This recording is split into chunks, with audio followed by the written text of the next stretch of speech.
Praise the lord. આજે આપણે યહૂદા 1 અને તેની 3જી કલમમાંથી પ્રભુના વચનો જોવાના છે. વચન આ પ્રમાણે છે: વહાલાઓ, હું આપણા સામાન્ય તારણ વિશે તમારા પર લખવાનો ઘણો આતુર હતો. એવામાં જે વિશ્વાસ સંતોને એક જ વાર આપવામાં આવેલો હતો, તેની ખાતર તમારે ખંતથી યત્ન કરવો, એવો બોધ પત્ર દ્વારા તમને કરવાની મને અગત્ય જણાય. આમીન. આ પ્રભુનું વચન છે યહૂદા 1 અને તેની 3જી કલમ. યહૂદાનો પત્ર, તેનો પહેલો અધ્યાય અને 3જી કલમ. અને જ્યારે આપણે આ શાસ્ત્ર પાઠ જ્યારે આપણે વાંચીએ છીએ ત્યારે બહુ ગજબની બાબત અને ચેતવણી અને સાથે એક આદેશ આપણને અહીંયા પ્રાપ્ત થાય છે. કેટલાક જૂઠા ઉપદેશકો એ સમયે એ મંડળીઓમાં ઘૂસી ગયા હતા અને પોતાને જાણે કે વિશ્વાસીઓ એ ત્યાં જાહેર કરતા હતા, કેવડાવતા હતા. અને તેઓ સંબંધી કે જે લોકો આ છુપી રીતે મંડળીમાં ઘૂસ્યા હતા, કે જેઓ પોતાના વિશ્વાસીઓ કેવડાવતા હતા, એ લોકો સંબંધી ખ્રિસ્તીઓને, વિશ્વાસીઓને ચેતવવાને માટે આ યહૂદાનો પત્ર લખવામાં આવ્યો છે. અને આ બાબત ફક્ત આપણે આ યહૂદાના પત્રમાં જોતા નથી. પ્રભુ ઈસુ ખ્રિસ્તે પોતે પણ એ જૂઠા શિક્ષકો વિશે ત્યાં કહ્યું છે. માથી 7 અને 15 પ્રભુ ઈસુ ખ્રિસ્ત કહે છે, જૂઠા ઉપદેશકો ઘેટાને વેશે તમારી પાસે આવે છે, તમારી પાસે આવશે, પણ તે ફાડી ખાનાર વરુઓના જેવા છે. અને પ્રભુ ઈસુ ખ્રિસ્ત ત્યાં ચેતવણી આપે છે, તેઓથી સાવધાન રહો. એ જૂઠા ઉપદેશકો એ મંડળીઓમાં એ ઘેટાને વેશે એ પ્રવેશે છે. બહુ ચૂપકીદીથી, બહુ છુપી રીતે એ પ્રવેશે છે, પણ તે ફાડી ખાનાર વરુઓ જેવા છે. માટે સાવધાન રહેવાનું પ્રભુ ઈસુ ખ્રિસ્ત માથી 7 અને 15 આપણને જણાવે છે. અને ઈસુ વિશેના સત્યનું રક્ષણ કરવું એ બાબત આપણને યહૂદાનો પત્ર પહેલો અધ્યાય એ 3જી કલમ એ આપણને જણાવે છે. લોકો તેમની પસંદગી અનુસાર બાઇબલના સત્યોને, બાઇબલના વચનને, બાઇબલના શિક્ષણને એ તોડી મરોડીને એ રજૂ કરે છે. ઘણા બધા ગ્રુપ, ઘણા બધા લોકો એ બાઇબલના સત્યને એ તોડી મરોડીને, કોઈ એક કલમનો એનો કોઈક અડધો સંદર્ભ લઈને એ તોડી મરોડીને એ બાબત એ રજૂ કરે છે. બાઇબલના ખરા સત્યને એ તોડી મરોડી રજૂ કરે છે. પણ યહૂદા આપણને કહે છે કે તમે સત્યને તમે પકડી રાખો. અને હાલના સમયમાં ઘણા બધા લોકો, ઘણા બધા ગ્રુપ એ આ રીતે બાઇબલની કોઈ એક કલમને, એનો સંદર્ભ કંઈ અલગ હોય, પણ એ આપણને કોઈ જુદા કોન્ટેક્સ્ટમાં એ ટ્વિસ્ટ કરીને એ આપણને એ વાત જણાવે. અને ઘણા બધા લોકો એમાં કન્વિન્સ પણ થઈ જાય. પણ યહૂદાનો પત્ર પહેલો અધ્યાય 3જી કલમ કહે છે, તમે સત્યને તમે મજબૂતીથી પકડી રાખો, સત્યને માટે તમે એની સામે લડો. ગલાતી પહેલો અધ્યાય 6 થી 9 કલમ જો આપણે વાંચીએ, બહુ ગજબનું શિક્ષણ મળે છે. તે લખે છે, જેમણે તમને ખ્રિસ્તની કૃપાથી બોલાવ્યા તેમને મૂકીને તમે એટલા બધા વહેલા જુદી સુવાર્તા તરફ ફરી જાઓ છો. તે બીજી સુવાર્તા નથી, માત્ર કેટલાક લોકો તમને હેરાન કરે છે. અને આગળ નોંધે છે, અને ખ્રિસ્તની સુવાર્તાને ઉલટાવી નાખવા ચાહે છે.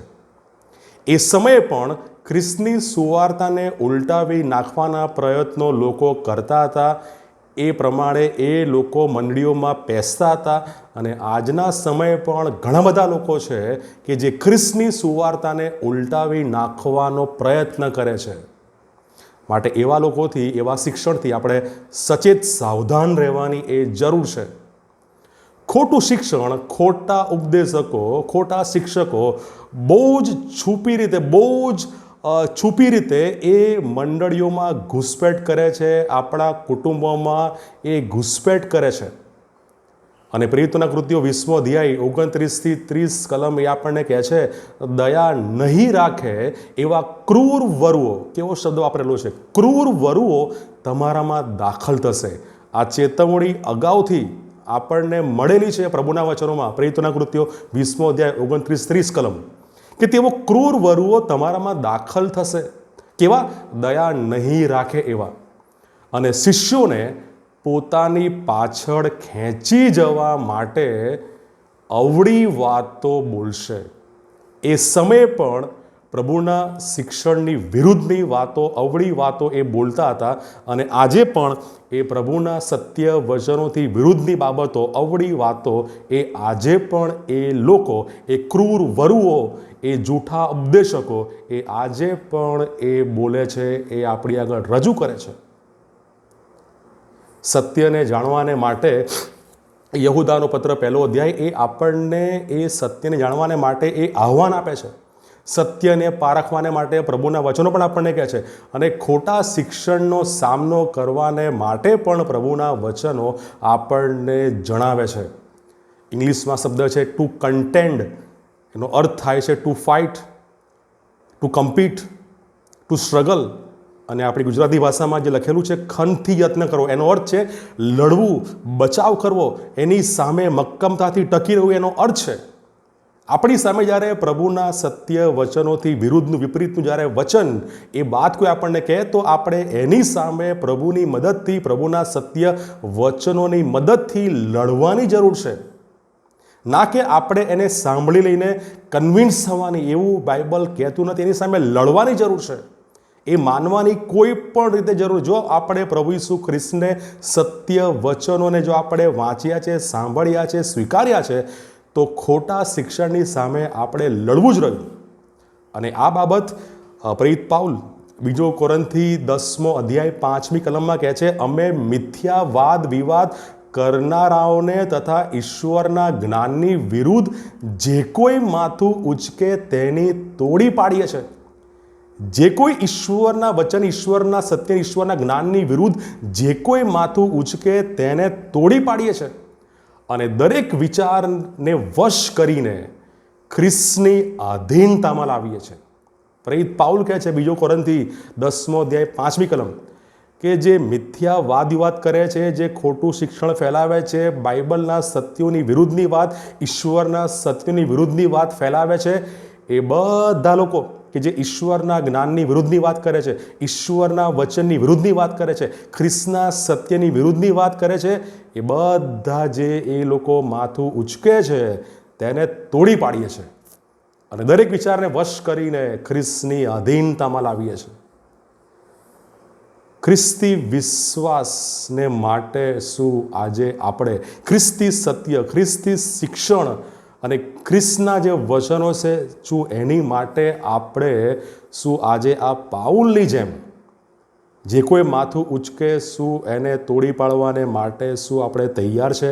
લડવાને માટે શું આપણે તૈયાર છે? 1 તિમોથી 6 અધ્યાય 12મી કલમ કહે છે, વિશ્વાસની સારી લડાઈ લડ. વિશ્વાસની સારી લડાઈ લડ. ખોટા શિક્ષણ, જૂઠા ઉપદેશકો સામે આપણે વિશ્વાસની સારી લડાઈ લડવાની જરૂર છે. એ અસત્યો, જૂઠાણાને આપણે તોડી પાડીએ, એને રોકીએ અને એના પર આપણે ખ્રિસ્તની મદદથી વિજય પામીએ. કારણ કે પ્રભુ ઈસુ ખ્રિસ્તે પોતે જ કહ્યું છે કે માર્ગ, સત્ય અને જીવન હું છું.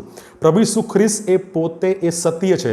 અને જે કોઈ એક સત્યને તોડે મરોડે, ટ્વિસ્ટ કરે, તો એની સામે આપણે પ્રેરિત પાઉલની જેમ એ કહે છે, જે કોઈ માથું ઉચકે તેને તોડી પાડીએ. પ્રભુ આ વચનો શીખવા, સમજવા આપણા દરેકની સહાય અને મદદ કરે. God bless you.